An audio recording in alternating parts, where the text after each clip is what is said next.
Intern চিকিৎসকদের দ্বন্দ্বে উত্তপ্ত মালদা মেডিকেল কলেজ। ইন্টার্ন চিকিৎসকদের মধ্যে দ্বন্দ্ব ঘিরে উত্তেজনা ছড়ালো মালদা মেডিকেল কলেজ হাসপাতালে। বৃহস্পতিবার বহির্বিভাগে চিকিৎসার সময় এক ইন্টার্নকে মারধর করা হয় বলে অভিযোগ। ঘটনায় শাসক দল ঘনিষ্ঠ দুই ইন্টার্ন চিকিৎসকের নাম জড়িয়েছে। অভিযুক্তদের বিরুদ্ধে কর্তৃপক্ষ কোনো ব্যবস্থা না নেওয়ায় ক্ষোভে ফেটে পড়েন একাংশ জুনিয়র চিকিৎসক। শুক্রবার সকাল থেকে দফায় দফায় বিক্ষোভ দেখিয়ে তারা অধ্যক্ষ পার্থপ্রতিম মুখোপাধ্যায়কে ঘেরাও করে রাখেন। আন্দোলনকারীদের অভিযোগ, অভিযুক্তরা রাজনৈতিক প্রভাবশালী হওয়ায় প্রশাসন নীরব দর্শকের ভূমিকা নিচ্ছে। এর ফলে চিকিৎসকদের মধ্যে নিরাপত্তাহীনতা বাড়ছে। তাদের দাবি অবিলম্বে ওই দুই ইন্টার্নকে সাসপেন্ড করতে হবে। অন্যদিকে অধ্যক্ষ পার্থপ্রতিম মুখোপাধ্যায় জানিয়েছেন, অভিযোগের ভিত্তিতে ইতিমধ্যেই তদন্ত কমিটি গঠন করা হয়েছে এবং সিসিটিভি ফুটেজ সংগ্রহ করা হয়েছে। আগামী 7 দিনের মধ্যেই উপযুক্ত ব্যবস্থা নেওয়া হবে বলে আশ্বাস দেন তিনি। মালদা থেকে বিশ্বজিৎ মণ্ডলের রিপোর্ট।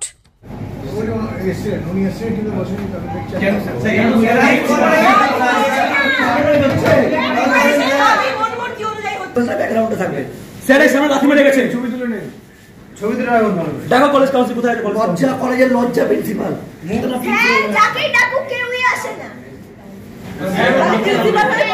আমরা স্যারের পথে চাই। প্রিন্সিপাল তোমার কিসের ভয়? প্রিন্সিপাল তোমার কিসের ভয়? তোমার কে হয়? তোমার কে হয়? তোমার কে হয়? তোমার কে হয়? প্রিন্সিপাল তোমার কিসের ভয়? তোমার কে হয়? প্রিন্সিপাল তোমার কিসের ভয়? তোমার কে হয়? প্রিন্সিপাল তোমার হায় হায় প্রিন্সিপাল হায় হায় হায় হায় হায় হায়। দফা 1 দাবি 1 প্রিন্সিপালের পদত্যাগ। দফা 1 দাবি 1 প্রিন্সিপালের পদত্যাগ।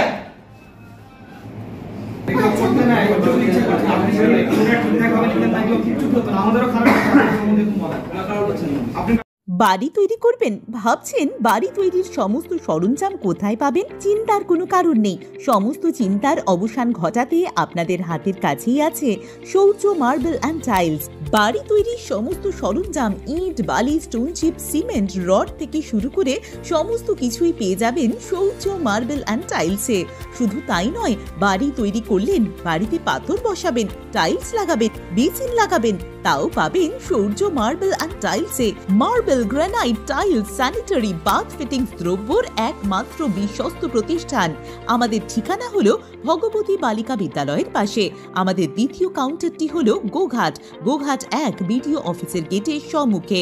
বিশদে জানতে কল করুন 9064236218 প্রোপাইটার রাজা বিশ্বাস, গোঘাট, বকুলতলা, হুগলি। দাবি 1 প্রিন্সিপালের পদত্যাগ। দফা 1 দাবি 1 প্রিন্সিপালের পদত্যাগ। দফা 1 দাবি 1 প্রিন্সিপালের পদত্যাগ। অতিরিক্ত তোমার কিসের ভয়? তোমার কে হয়? তোমার কে হয়? অতিরিক্ত তোমার কিসের ভয়? তোমার কে হয়? অতিরিক্ত তোমার কিসের ভয়?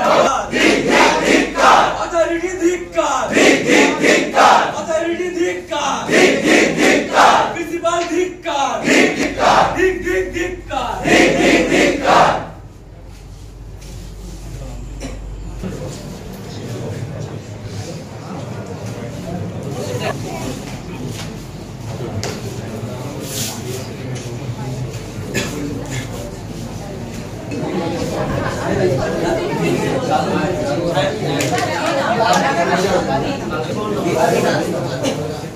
মালদা মেডিকেল কলেজে থ্রেড কালচার চলবে না। মালদা মেডিকেল কলেজে থ্রেড কালচার চলছে না, চলবে না। মালদা মেডিকেল কলেজে থ্রেড কালচার চলছে না, চলবে না। মালদা মেডিকেল কলেজে থ্রেড কালচার চলছে না, চলবে না। গুন্ডামি চলছে না, চলবে না। মালদা মেডিকেল কলেজে থ্রেড কালচার চলছে না, চলবে না। কত है গুন্ডামি চলছে না, চলবে না। থ্রেড কালচার নিবাদ যাও, নিবাদ যাও, নিবাদ যাও। থ্রেড কালচার মাতাকে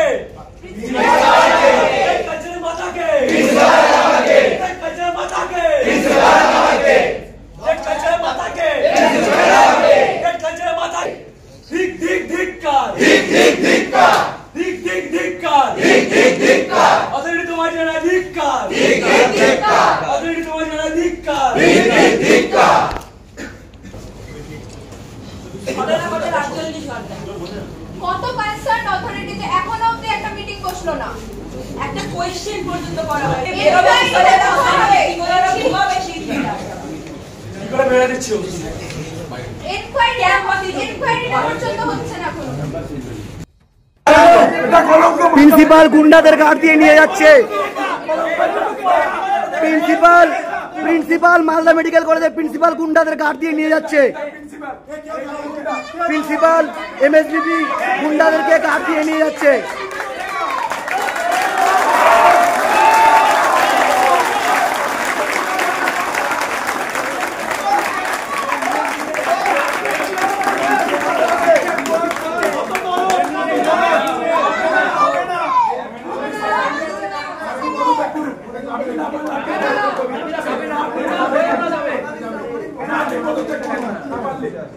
আপনি যদি জাস্টিস না করেন পদত্যাগ করুন।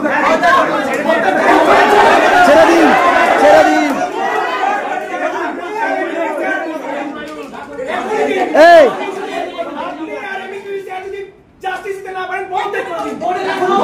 এই যে ছেলেটা মার খেয়েছে, যেই দাদাটা মার খেয়েছে, সেই দাদাকে কোনো একটা কথা বলা হয়নি এতক্ষণ থেকে কলেজ অথরিটি থেকে।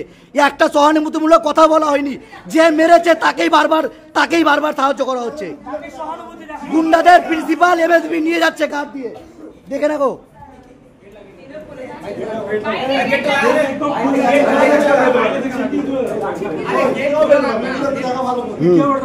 ঠিক আছে, বন্ধ করে মারতে পারবে, বন্ধ করে থাকতে পারবে না।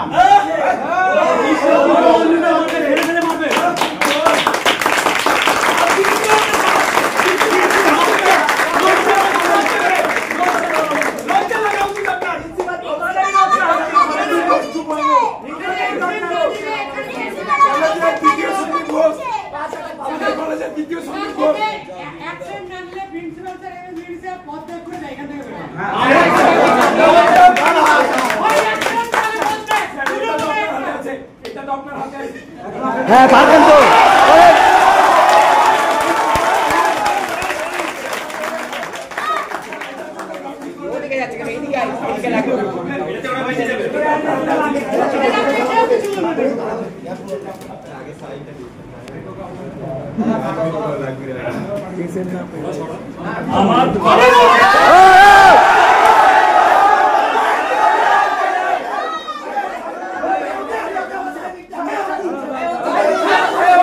আজকের এই অবস্থান কাল থেকেও আমরা দেখছি, এখনো অবধি কি সুবিচার পাননি বা কেন এই আজকের এই অবস্থান করতে হচ্ছে? একদম কোনো সুবিচারই পাইনি। আমরা কাল দুপুর 3টের থেকে অবস্থান চালিয়ে যাচ্ছি, যার মোটামুটি 8-9 ঘন্টা পরে আমাদেরকে এত বলার পরে যে সিসিটিভিটা দেখার জন্য অ্যালাউ করা হয়। সেখানে আমাদের প্রতিনিধিরা যায়, দেখে স্পষ্ট দেখা যায় যে আমাদের যারা অভিযুক্ত নবদ্বীপ শীল আর ময়ূরাক্ষী ঘোষ তাদেরকে দেখা যায়। আর নবদ্বীপ শীল যার ইন্টার্ন ডাক্তারের উপরে যে হামলা করছেন বা ধাক্কা দিচ্ছেন, তার কলার ধরে টেনে একটা রুমের মধ্যে নিয়ে যাচ্ছেন, দরজা লাগাচ্ছেন, সব স্পষ্ট দেখা যায়। সব কিছু প্রমাণ হাতের সামনে থাকার সত্ত্বেও কোনো এখনো অবধি অ্যাকশন নেওয়া হয়নি। তাদেরকে ডাকা হয়েছিল, তারা ভিতরে ছিল, কিন্তু তাদের এগেনস্টে কোনো অ্যাকশন নেওয়া হয়নি। আমরা এখনো অবধি কোনো শাস্তি পাইনি, মানে তাদের বিরুদ্ধে কোনো একটা ডিসিপ্লিনারি অ্যাকশন এখনো অবধি নেওয়া হয়নি। আমরা ততক্ষণ বিক্ষোভ করব, ততক্ষণ প্রতিবাদ করব যতক্ষণ না একটা দৃষ্টান্তমূলক শাস্তি তারা পাচ্ছে। তাদেরকে আমরা জানি যে তারা প্রিভিয়াসলি তৃণমূল টিএমসি ঘনিষ্ঠ ছাত্র তারা, আর তাদের বিরুদ্ধে আগেও অনেক থ্রেড কালচারের অভিযোগ ছিল। ইনফ্যাক্ট যখন আমাদের 16 ঘন্টা হয়ে গেছে, প্রোটেস্টে 16 ঘন্টা হয়ে গেছে আজকে ভোর সকালবেলায়, তখন আমরা সবাই এখানে বসেছিলাম, প্রিন্সিপাল স্যারের সামনেই সবাই বসেছিলাম। আর স্যাররা বারে বারে চেষ্টা করছেন যে তাদেরকে সেফলি বাইরে বের করে দেওয়ার, যেন কি তাদের লাইফের আমরা থ্রেটেন করছি এরকম করে তারা যাতে বেরিয়ে যেতে পারে তার বারবার করে ব্যবস্থা করে দেওয়ার চেষ্টা করছে। শেষ পর্যন্ত কি হলো, ওরা যারা এসেছিল নবদ্বীপ শীল, ময়ূরাক্ষী ঘোষ আর তাদের বন্ধুবান্ধব কিছুজন এসেছিল, তারা জোর করে আমরা যারা বসেছিলাম কিছু জনের গায়ে ধাক্কা দিয়ে তাদের উপরে পা চাপা দিয়ে একজন জুনিয়র, ফার্স্ট ইয়ার জুনিয়রের গলায় কুনুই দিয়ে আঘাত করে দরজার সাথে ধাক্কা দেওয়ার পরে থ্রেট দেওয়া হয়েছে যে তোদের মুখ দেখে রাখছি, সবাইকে চিনে রাখছি। নেই, নিরাপত্তা কোথায় আছে? যদি নিরাপত্তা থাকতো এরকম করে থ্রেট দিয়ে কেউ যেতে পারতো না, তাও প্রিন্সিপাল স্যারের সামনে। যদি প্রিন্সিপাল স্যারের রুমে এরকম থ্রেট মানুষকে শুনতে হচ্ছে, তাহলে আর কোথায়? লোকে মার খাচ্ছে, লিটারালি ইন্টার্ন দাদারা মার খাচ্ছে অন ডিউটি। ইন্টার্ন দ্বারা তারা শাসক দল ঘনিষ্ঠ, তাই আর তারা এই আশকারা পাচ্ছে, তাদেরকে পুষে রাখা হচ্ছে, তাদেরকে আরও মানে এইসব বিহেভিয়ারগুলোকে যতদিন না কারেক্ট করা হচ্ছে, যতদিন না ডিসিপ্লিনারি অ্যাকশন নেওয়া হচ্ছে, তারা এসব করার আরও সাহস পাচ্ছে। তার জন্য আমার নাম পৃথা রয়, 3rd ইয়ার MBBS স্টুডেন্ট। বছরের আরজিকর কাণ্ডের মাধ্যমে আপনারা সকলেই অবগত আছেন যে গত কয়েক বছর ধরে বাংলার প্রত্যেকটা মেডিকেল কলেজে থ্রেট কালচার বলে একটি বস্তু চলছে শাসক দলের প্রত্যক্ষ মদতে। শাসক দলের প্রত্যক্ষ মদতে প্রত্যেকটা মেডিকেল কলেজে এমন একটি অগণতান্ত্রিক পরিবেশ সৃষ্টি হয়েছে যেখানে ডাক্তার বেশে, ডাক্তারি ছাত্র বেশে কিছু গুন্ডা জঙ্গলের রাজত্ব কায়েম করে চলেছে। সেই জঙ্গলের রাজত্ব কায়েম করার ফলে, সেই পরিবেশ সৃষ্টি হওয়ার ফলে তারই অনিবার্য বহিঃপ্রকাশ এই ঘটনা, একটা অন ডিউটি ইন্টার্নকে মারধর করা ঘটনা, এবং সেই ঘটনার বিচার চেয়ে দোষীদের দৃষ্টান্তমূলক শাস্তির দাবিতে আমরা আজকে অবস্থান করছি। যতক্ষণ না আমাদের দাবি আদায় হচ্ছে আমাদের অবস্থান চলবে। অভিযুক্তের নাম ময়ূরাক্ষী ঘোষ এবং নবদ্বীপ শীল, এবং এরা তৃণমূল ছাত্র পরিষদের সক্রিয় কর্মী। আমরা দেখেছি যে বিভিন্নভাবে বিভিন্ন পথে কলেজ কর্তৃপক্ষ বিচার প্রক্রিয়াকে বিলম্বিত করতে চাইছেন। কলেজ কর্তৃপক্ষ মানছেন যে হ্যাঁ ঘটনা ঘটেছে, ন্যাক্কারজনক ঘটনা ঘটেছে, সিসিটিভিতে এমনকি দেখাও গেছে যে মারধর করেছে তারা। তা সত্ত্বেও বিভিন্ন অজুহাতে কলেজ কর্তৃপক্ষ নিজের দায়িত্ব এড়িয়ে কখনো পুলিশের উপরে, কখনো তদন্ত কমিটির উপরে, কখনো অনির্দিষ্ট ভবিষ্যতের উপর ছেড়ে দিয়ে বিচার প্রক্রিয়াকে বারবার বিলম্বিত করতে চাইছেন। আমরা মনে করি এই বিলম্বিত করার যে চেষ্টা, এটা ইচ্ছাকৃত ধামাচাপা দেওয়ার চেষ্টা ছাড়া কিছু নয়। কি দাবি? আমাদের দাবি এই ঘটনার তদন্ত অবিলম্বে শুরু করতে হবে। দ্বিতীয়ত, অভিযুক্তদের বিরুদ্ধে দৃষ্টান্তমূলক শাস্তিমূলক পদক্ষেপ করতে হবে। তৃতীয়ত, এই রকম ঘটনা যাতে কলেজ চত্বরে আর যাতে না ঘটে, কলেজ চত্বরের পরিবেশ যাতে এরকমভাবে দূষিত না হয়, তার জন্য কলেজ কর্তৃপক্ষকে সদর্থক পদক্ষেপ করতে হবে। চতুর্থত, এই ঘটনা তদন্ত যাতে কোনো বহিরাগত রাজনৈতিক প্রভাবের দ্বারা প্রভাবিত হয়ে গিয়ে চালিত না হয়, সেইটা সুনিশ্চিত করতে হবে। আপনাদের অবস্থান চলবে। কতক্ষণ চলবে? অবস্থান চলবে যতক্ষণ না যে রিপোর্টটা কলেজ কর্তৃপক্ষ নিজের থেকে দাখিল করার কথা, ততক্ষণ না তারা সেটা করছেন। তার ভিত্তিতে 2 অভিযুক্তের বিরুদ্ধে শোকজ নোটিশ জারি না করে এবং ঘটনার যে তদন্ত, সেই তদন্ত প্রক্রিয়া শুরু না হচ্ছে। আমার নাম সৌমদীপ কাঞ্জি, ফাইনাল ইয়ার। অভিযোগের ভিত্তিতে আমি প্রথমে আলোচনা করি এবং যাদের বিরুদ্ধে অভিযোগ তাদেরকে ডেকে একটা স্টেটমেন্ট নেওয়ার জন্য ডেকেছিলাম প্রাথমিকভাবে, এবং ডাকার পর তারপর তারা আসে এখানে। আসার পর এরাও ছিল, যারা অভিযোগকারী তারাও ছিল, তারাও অভিযোগ কিন্তু কাউন্টার অভিযোগ হয়েছে। অভিযোগ এবং প্রত্যেকটা অভিযোগ এবং তারাও মানে দুটো একটা প্রতি অভিযোগ, একটা অ্যালিগেশন কাউন্টার অ্যালিগেশন, দুপক্ষেই কমপ্লেন করেছে, দুপক্ষেই মেল করেছে আমাকে। তখনই আমি দুটো বিষয়টা নিয়ে একটা এনকোয়ারি কমিটি বানিয়েছি, এবং ওই যে স্টেটমেন্ট নেওয়ার জন্য ডেকেছিলাম, সেই স্টেটমেন্ট তারা দিতে পারেনি, কারণ সেখানে হট্টগোল হয়, তারাও প্রোটেস্ট করে, স্লোগান করে, এরাও বিভিন্ন করে, তখন সেটা আলটিমেট ফলপ্রসূ হয়নি। আমি ওটা প্রথম ধাপ ছিল আমার, যে আমি ডেকে ছাত্রদের কাছ থেকে আমি স্টেটমেন্ট নেব, সেটা করতে পারিনি। তারপর আমি যে কমিটি বানালাম, সেই কমিটির মেম্বারদের দিয়ে তারা জানালাম, এবং তখন সন্ধ্যাবেলা হয়ে যাতে রাত হয়ে গেছে, যাতে কমিটিকে জানিয়েছি, অনেকে একটু রাত হয়ে গেছিলো। তারপর তারা জেনেছেন, জানার পর তারা বসবেন এবং শুরু করবেন কাজ।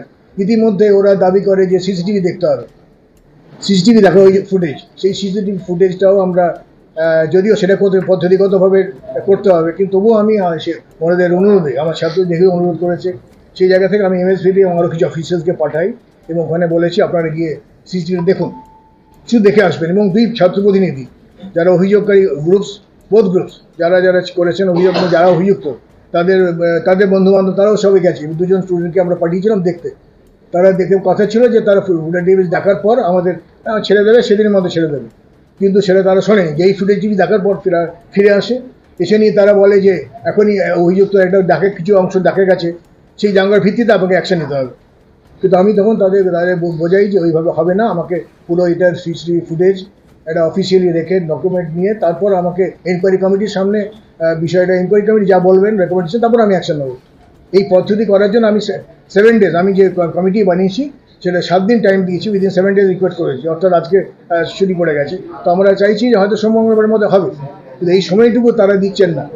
তাদেরকে অনুরোধ করছি, যে ছাত্রদের অনুরোধ করছি তারা এই সময়টুকু দেবেন, এর মধ্যে আমাদের তো কাজ করতে হবে। মূলত অভিযোগটা কি ছিল? Threat culture. মূল অভিযোগ ছিল একজন ইন্টার্নকে আরেকজন ইন্টার্ন মেরেছে, এটাই মূল অভিযোগ। কিন্তু যার মানে ভিত্তিটা হচ্ছে যে ইন্টার্ন অভিযোগ করছে তার বিরুদ্ধে অভিযোগ হচ্ছে সে আরেকজন ইন্টার্নের কাছে ফোন কাড়াকাড়ি করে তার মাথায় একটা আঘাত করেছে এবং চুল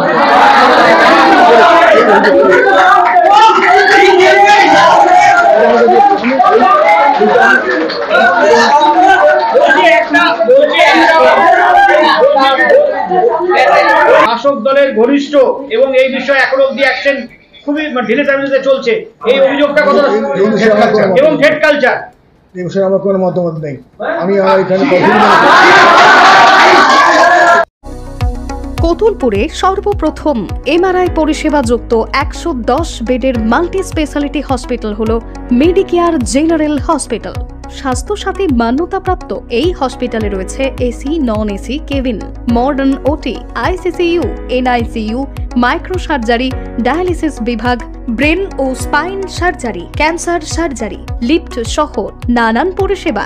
এছাড়াও রয়েছে সিটি স্ক্যান পরিষেবা যুক্ত নিজস্ব ডায়াগনস্টিক সেন্টার, ডক্টর চেম্বার্স, ওষুধের দোকান সহ 24 ঘন্টা অ্যাম্বুলেন্স পরিষেবা। 24 ঘন্টা অ্যাক্সিডেন্ট এমার্জেন্সি, রোগীর সুচিকিৎসা, সুপরিষেবা এবং সুস্বাস্থ্যই হল আমাদের মূল লক্ষ্য। ঠিকানা সরিষাদিঘি, কতুলপুর, বাঁকুড়া।